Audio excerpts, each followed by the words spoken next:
Shout out po dito sa ating mga alagang mga hayop, sa ating mga tahanan. Pusa man yan, aso man yan, ay dapat nating pahalagahan. Lalo na po itong aso. Kasi nga po ito pong aso, maliban doon sa tagabantay ng ating bahay, ay mayroon din pa lang kakaibang pwedeng gawin niya ng aso na para makagamot nung yung mga kati-kati sa singit.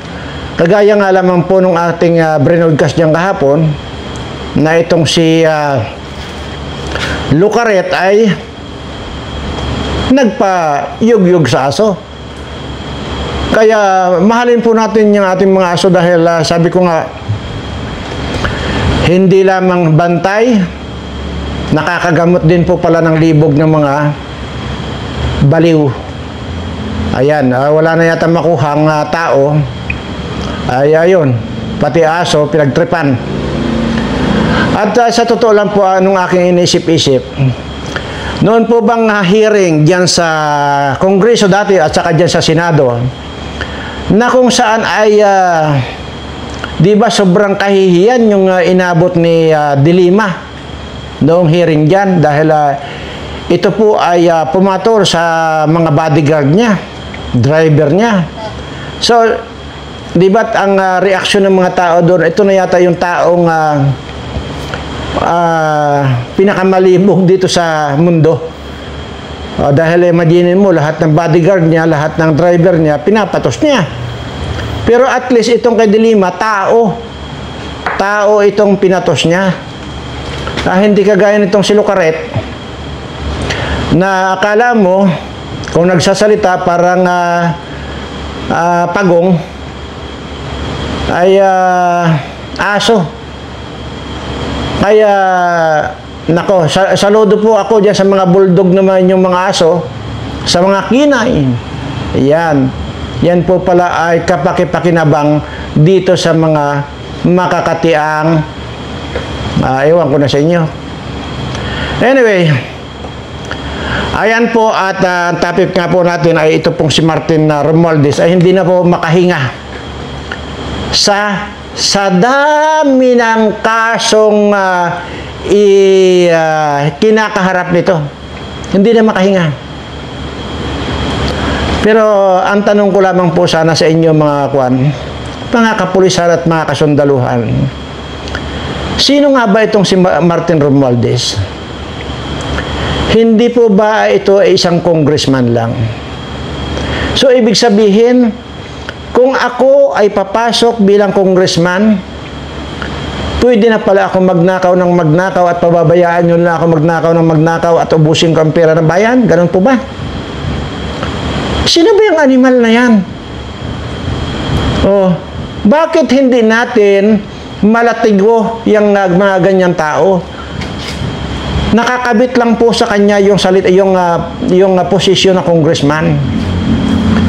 Ito po yung kamura-mura. Hindi lamang po siya ito pong gobyernong ito ang kamura-mura, pinakakamura-mura, pinakadimanda. Ano na mga kapulisan, kasundaluhan, alam nyo na, nakikita nyo na mga kaibigan. Kitang-kita ninyo kung paanong limasin nitong mga kawatang ito ang pera ng bayan. Kitang-kita nyo mga pulis at mga sundalo ang kahirapan. Kabi-kabila yan kahit saan mo isuling yung inyong paningin. Kaliwat kanan makikita mo ang kahirapan nitong ating mga kababayan. Pero bakit nananatili pa tayong tahimik dito? Hindi ba't dapat ay pinupuntahan nyo at bit-bitin nyo na palabas yan at kadinahan nyo na yan at isabit nyo na sa puno ng baliti? Ito po ay real talk lang sa akin. Kasi unang-una, kayo na lang po mag-isip Congressman lang yan. Yan yung mga congressman na kabastos-bastos, kamura-mura. Hahayaan natin na yung mga ganyan lang ang lilimas ng pira ng ating bayan?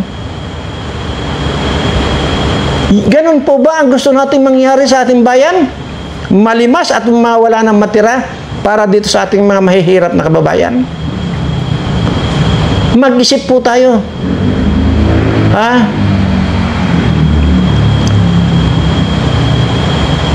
Grabe. Ngayon, sabi ko nga po rito, kahit nasapin-sapin ang kaso niyan, sinabi ko na po yan, tatlong episode ko na po sinabi yan. Kahit naman po, ilang libong bisis mong kasuhan niya ng mga animal na yan, ha? Wala rin po eh.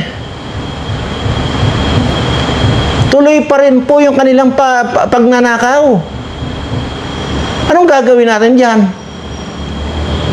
Useless.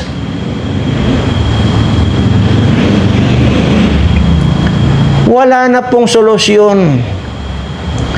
Hindi ko po nakikita dito yung solusyon para kasuhan ng kasuhan yan. Bagamat napakaraming kaso yan. Kasuhan nyo. Ipagpalagay na natin, makunbik halimbawa, habang buhay na pagkakakulong. So, ano yun? Di wala rin pong kwenta dahil yan pong kanyan, yan pong ninakaw niya, yan pong mga ninakaw nila, kasama po yung mga alipuris niya. So, kulang na kulang po yung buhay nila na pangbayad sa mga ninakaw nila. Nagpapakasasa sila ng mga relo, na mga Rolex, kung ano-anong mga mamahaling relo. Dinaig pa nga nila ako eh. Oh. Yung kanila, kung ilang milyon, mayroon pa yatang 3 milyon yan. Ay samantalang itong sa akin, 15 milyon lang naman. Dinaig pa ako ng mga hayop. Di po, nagpapatawa lang po ako. Pero real talk po tayo dito. Sino ba yung hayop na yan? Tangina yung sabi ko nga rito, lang kami nito, cross lang ang landas namin. Di, wala akong titirang buhay sa mga hayop na to. Yan, mga lipuris niya. Total na niya naman po, nakalista naman yan sa notebook ko. Yung mga dapat na litsonin pagdating ng araw na sa atin naman yung oras para sa kanila. Oh. Wala na po. Ikulong nyo naman yan habang buhay. Wala na rin po eh.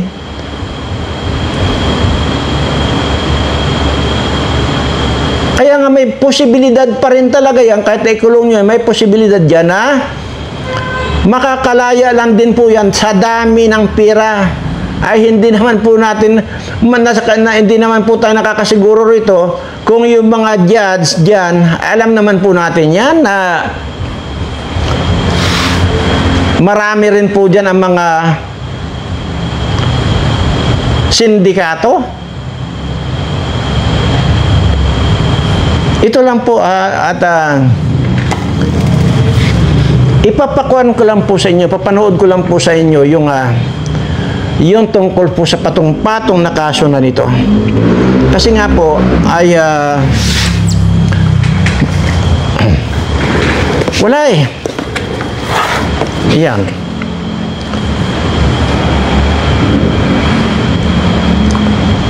Patong-patong na kasong kriminal ang kinahaharap ngayon ni House Speaker Martin Romualdez at mga kaalyado dahil sa umano'y 241 billion peso insertions sa 2025 national budget.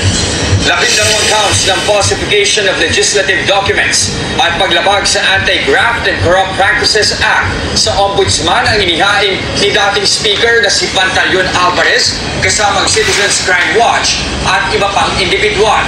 Bukod kay Romualdez, kasama rin sa reklamo sina House Majority Leader Manix Dalipe, Yan. Appropriations Committee Chair Zaldi Co, Yan. Appropriations Chair Stella Kimbo at iba pa. Matatanda ang naghain ng reklamo sa Korte Suprema ang grupo ni na dating Executive Secretary Vic Rodriguez para ideklarang unconstitutional ang 2025 budget. Wala pang pahayag dito si Romualdez. Patong-patong na kasong kriminal ang kinaharap Ulitin lang po natin. Speaker Martin Romualdez at mga kaalyado dahil sa umano'y 241 billion peso insertions sa 2025 national budget. 12 counts ng falsification of legislative documents at paglabag sa Anti-Graft and Corrupt Practices Act sa Ombudsman ang inihain ni dating Speaker na si Pantaleon Alvarez kasamang Citizens Crime Watch at iba pang individual. Bukod kay Romualdez, kasama rin sa reklamo sina House Majority Leader Malik Dalipe, nagbitiw na Appropriations Committee Chair Zaldi Go, Acting Appropriations Chair Stella Kimbo at iba pa. Matatanda ang naghain ng reklamo sa Korte Suprema ang grupo ni na dating Executive Secretary Vic Rodriguez para ideklarang unconstitutional ang 2025 budget. Wala pang pahayag Ayan. dito si Romualdez. Yan po. So, ano po yan? Grabe, no? Eh, sabi ko nga po rito, yung bilyon-bilyon na ninakaw nitong mga panito, si Romualdez at saka itong mga alapores niya, kulang ang buhay nila. Kaya iniisip ko nga, kahit patadtarin mo ng pinong-pino yan, kulang pa. So ano pa ngayon? Ninakaw na nila yung pira. O kagaya na naman yung bagong pasok na PCO na yan, ay magkasabwat pala ito yung manager ng PCSO, saka si Robles, saka si Ruiz. Kaupo po lang, bumirada na ng 178 million. Saan po pulutin ito mga kababayan natin?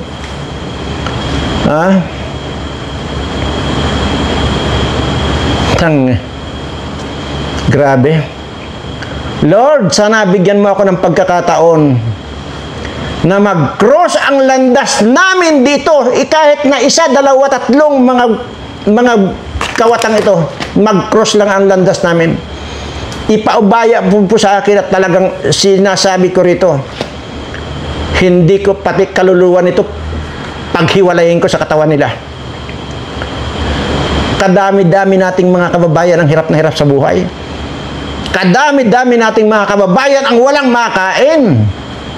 Tapos kayo nagpapasasa kayo sa bilyon-bilyon pira ng gobyerno, pira ng bayan yan, pira namin yan mga taxpayer.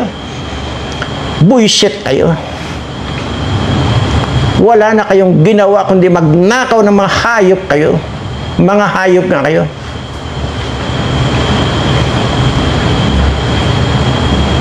Talagang hindi na kayo dapat tirahan ng buhay pagka ganyan. Maniwala kayo.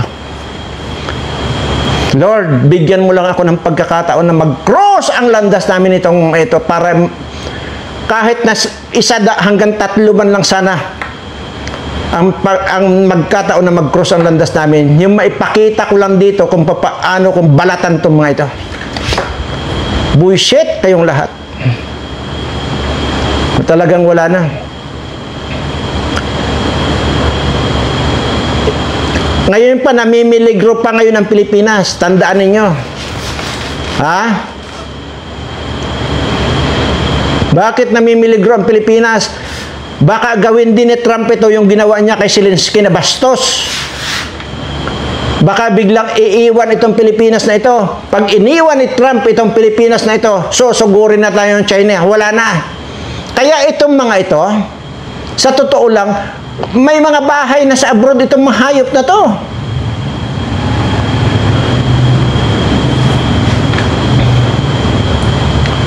Wala na. Tapos ang iiwan nila rito, itong mga kababayan natin.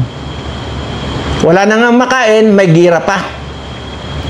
Pagka iniwan tayo ni Trump, mani-mani na lang tayo dito sa China.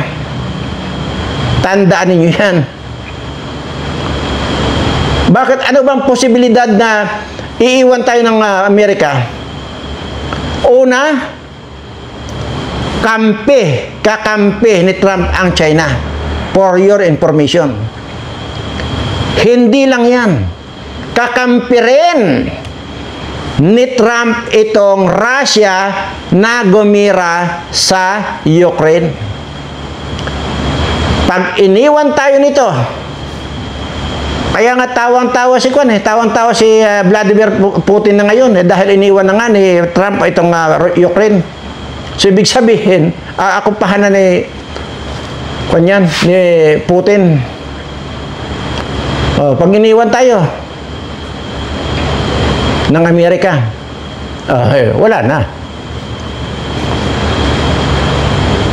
Kaya ito dito nakikita yung talagang dapat na presidente. Walang ganito kagulo nung panahon ni President Duterte. Ngayon nagtatapang-tapangan tong bangag na ito, matapang lang naman ito kung papaanong humigop, diyan siya matapang. Tanginan nyo lahat. Harapin nyo ako po, diyan tayo sa lunita, mga animal kayo. Para magkaintindihan tayo ayaw ko na magbura. Ayaw ko na magbura. Ipapaubaya ko na lang kay BP Sara na murahin kayo ng bunggang-bungga. Ito ang susunod, namnamin ninyo ito. Ikaw, Lisa, panoorin mo ito. Ikaw na bungbong na bangag ka, panoorin mo ito. Lahat kayo panoorin nyo ito. Kaya sabi ko, sa ngayon, ipapaubaya ko ang pagmumura kay BP Sara, hindi sa akin. Namnamin nyo ito, mga hayop kayo. Ang kakapal ng pagmumukha ninyo, mga animal kayo. Ha? Grabe ang kakapal ng mukha ninyo. Bullshit kayo.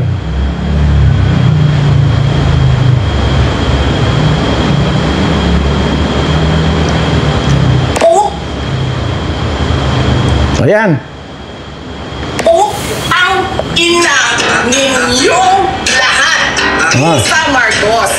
Naalala mo? Nagpadala ka sa atin ng video. You sent me written instructions. Anong nakalagay doon sa envelope? DepEd! Anong ginawa ko? Binigay ko sa DepEd! Ano ka? Sasabihin niyo sa mga tao, nakaw yan? Confidential funds yan? Niwala ka kayong isang proof na hindi niyo nga nilabas? Na wala kang confidential funds? Meron ng white envelope? Bongo Marcos, presidente ka! May speaker ka na involved sa bribery ng Supreme Court justices. May video, may kaso, may witnesses. Hindi mo tinanggal yung speaker mo. Pinabayaan mo siya abusuhin ang pera ng bayan. Namimigay ng pera na para bang kanya. Martin Romualdez, nakampanya tayo. Nakasakay tayo sa aeroplano. Magkatabi tayo.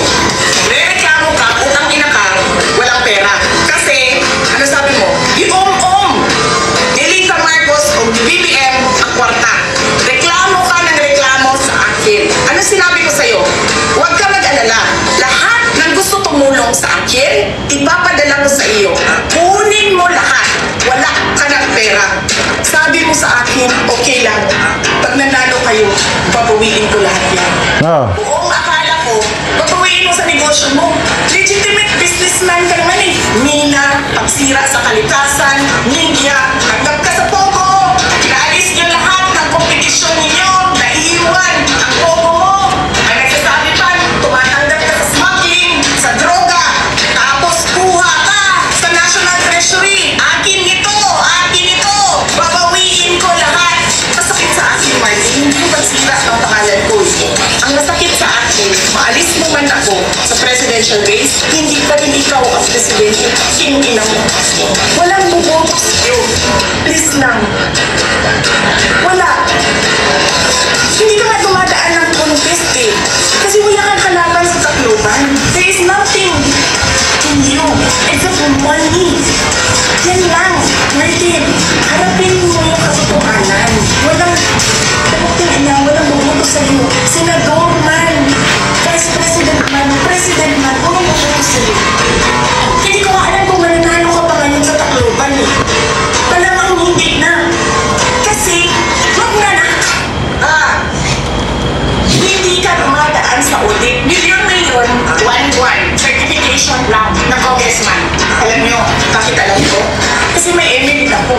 Pero sa amin, sa akin, nire-require ako ng resibo ng COA. Pero alam ko, certification lang ang kailangan. Pero nagko-comply ako. Bigay niyo lahat ng resibo. Wala akong corruption case. Sinasabi ninyo, nawawala ang pera dahil may notice of disallowance. Ano ba ibig sabihin ng notice of disallowance doon? Kulang yung mga papel ninyo. Kasalanan ko ba yan? Galing sa field ang papel. Hindi naman ako ang gumagawa ng papel eh. Walang nag-audit sa inyo. Sino ang nag-audit ng confidential funds ng Office of the President? Wala. Huwag ka mag-alala ma'am sa security ko kasi may kinausap na ako na tao. Sabi ko sa kanya, kapag pinatay ako, patayin mo si BBM, si Lisa Araneta, at si Martin Romualdez. No joke. No joke. Nagdilin na ako, ma'am. Pag namatay ako, sabi ko, huwag ka tumigil na hanggang hindi mo magpatay sila. And then he said yes. Ayan. Sana Romualdez at Lisa na naagnas na ang mukha, sana na rin napakinggan mo to. Kaya sabi ko, ayaw ko na mga magmurahe, ipapaubaya ako na kay BP Sara. Ang kakapal ng mukha nitong mga buwisit na to. Ayan, Romualdez, bistado ka na ni Sara. Bistado ka na talagang plano palang kawatin lahat ang pera ng bayan ng mga animal ka. Anyway, ay bilang pangwakas ay ito yung yung mga isa rin mga kawatan ito ng mga ito yung mga pandin. Hindi lang mga kawatan ito, mga demonyo pa itong mga congressman na ito. Ipapakita ko lang sa inyo.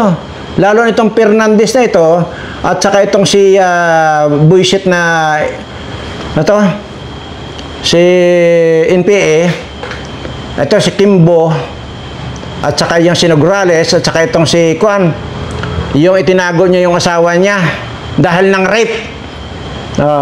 Ito si Buong Galon, at saka yung si Gigi Suarez na mukhang ulupong. Ipapakita ko lang, lalo na itong Romualdez ito. Sige, ipakita ko. Sana mga kababayan, yung mga pagmumukhang yan, natatandaan ninyo. Wala na po. Huwag nyo na pong ibuto sa kahit na anong posisyon itong mga animal na ito. Ito yung mga kwan. Ito yung mga totoong mga criminal. Hindi man literal na pumapatay itong mga ito. Pero doon dinadaan nila, ano pa yung kanilang pagnanakaw? Ano pa yung kanilang mga kaswapangan? Yan ang sanhi ng marami nating mga kababayan ang namamatay. Marami yung ating mga kababayan na walang masaing. Yan, kaya mga kriminal yung mga napanood niyo. Kaya wag na po ninyong ibuto yung mga animal na yan. Sabi ko nga sa inyo, ito, kunin nga po ninyo. Di ba nag-uumpisa na yata yung kwan? Nag-uumpisa na ba yung ano to? Yung kampanya? Tawagan nyo nga po ako kung saan yung mga alam na alam ninyong mga schedule ng mga animal na yan. Para lang ipakita ko sa inyo, hindi ko lang sasampalin itong mga ito, gigilitan ko pa. Nakakabuisit kayo. Sa totoo lang. Tingnan nyo. Sila ang kumukulimbat ng pira ng bayan. Kaya ang resulta, gutom na gutom itong ating mga kababayan. Nasaan ang konsensya niyong mga animal kayo? Nasaan? Pagkatapos niyong magnakaw ng mga animal kayo, mayroon nga dyan politiko dyan sa Cebu. Ilan yung builit niyan binabayaran? 3. Yung mga bata pa, 3 yung binabayaran niya, binibili ng motorsiklo, binibili ng kotse, binibili ng bahay. Ay itong politikong ito, babae ito. Tingnan nyo ang itsura nito, kung gaano kapangit si Butod mas pangit. Tapos yung bibig niya, ang nipis-nipis, parang manghuhula. Imagine mo yung pira ng bayan ang pinangwawalda sila para lang makalkal yung mga singit nitong mga matatandang mga malilibog na ito. Pero ito namang bagong appoint dyan, na itong si Palingkira, ay talo kayo dahil marunong mag-isip. Hindi siya gumagastos. Ang gastos lang niya, dugpod. Okay na. Baka na siya. Tanggal na yung libog niya. Ganyan po kabababoy. Nagsama-sama po yung mga baboy dito sa administration ito. Nagsama-sama yung mga kawatan dito sa mga administration ito. Nasaan kayo mga military?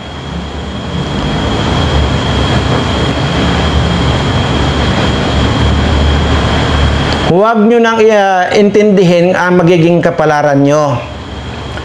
Ang intindihin nyo, 3 years from now, tanggal kayong lahat. Alam mo kung bakit? Pag ako ang in-appoint ng bagong presidente dyan, sisiguraduhin ko sa inyo, tatanggalin ko kayong lahat. Kaya huwag na huwag kayong magpatumpik-tumpik. Ngayon pa lang, bit-bitin nyo na yan palabas ng opisina yung mga kawatan dyan at isabit nyo na sa puno ng balete. 3 taon na lang. Sisiguraduhin ko, tatanggalin ko kayong lahat. Maniwala kayo sa akin.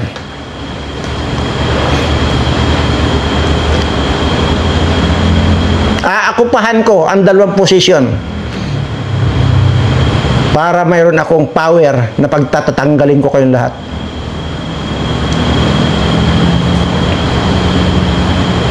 Hindi kailangan. Wala na palang kailangan. Kayo pala yung magbabantay, magpoprotekta din sa mga kawatan. Na samantalang ang inyong sinumpaan sa ating bayan ay protektahan nyo ang mga sangkatauhan or mga tao. Hindi ang protektahan nyo itong si Martin Romualdez. At hindi sinabi sa batas na ang protektahan nyo si Kimbo, si Dalipe, si Barbers, sino pa? Si J.J. Suarez na mukhang ulupong. Isa rin yung si Pimentel na matandang hukluban dyan na mamamatay na nga lang. Bagay, hindi mo masisisi. Kasi nga, mamamatay na. At least, wala sa konstitusyon yan ang kanin. Sana kahit papaano ay nakikinig kayo. Martin Romualdez lang ang pinoprotektahan nyo. Sino pa? Si Bangag lang ang pinoprotektahan nyo.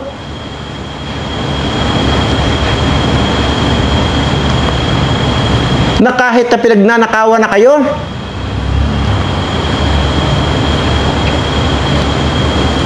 Mario Joseph, ano ba yan? Kabi-kabila ang mga adik ngayon. Kabi-kabila yung pagtitinda ng shabu ngayon. Kahit saan ka bumaling ngayon. Pumunta ka sa mga ordinaryong tindahan. Or maglakad-lakad ka, may nakaupo dyan sa mga iskinita. Nakaupo. Alam mo na yon. Pag mga nakaupo dyan, basta nakaupo lang, nagtitinda ng shabu yan. Kahit saan ka bumaling yung tingin mo, nandoon yung mga humihigop ng shabu. Ganito kasama ang ating bansa. Ganito kasama ang ating gobyerno. Ganito kakawatan ang ating gobyerno. Lalo na dyan, sa inaakala natin na magpoprotekta sa ating mga mamamayan, sila pa mismo ang pumapatay sa atin.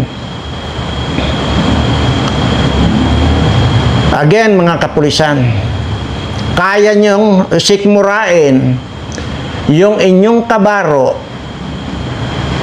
na si Grijaldo ipinakulong lang nitong NPA na si Paduano. Yan, sinaakop na yan. Yan, mga congressman na yan. Kaya niyong sikmurain yung kabaro ninyo yan. Hindi nyo kaya Napuntahan nyo kung saan man nakakulong ngayon si Grijaldo at wasakin yung pintuan ng kulungan niya. Hutangin na, anong pinagkukan ninyo? Anong ikinakatakot nyo sa batas? Wala nang batas eh. Di ba? Yan ang pinoprotektahan ninyo, yung mga para sabihin ko sa inyo, pulis at saka sundalo. Alam ninyo na napakaraming mga pulis at sundalo ang inambos nitong si Paduano na ito. Maraming pinatay ng mga sundalo yung grupo niya, Alex Bongkayaw Brigades. Ganon din yung mga membro ni kay Franz Castro na yan. Napakaraming mga pulis ang inambos, napakaraming military ang inambos, napakaraming mga napatay. Yan ang pinoprotektahan nyo. Mag-isip kayo. Bago pa dumating yung takdang oras na nandyan ako sa posisyon. Dahil lahat kayo pagtatatanggalin ko pag ako na ang nandyan. Maniwala kayo sa akin.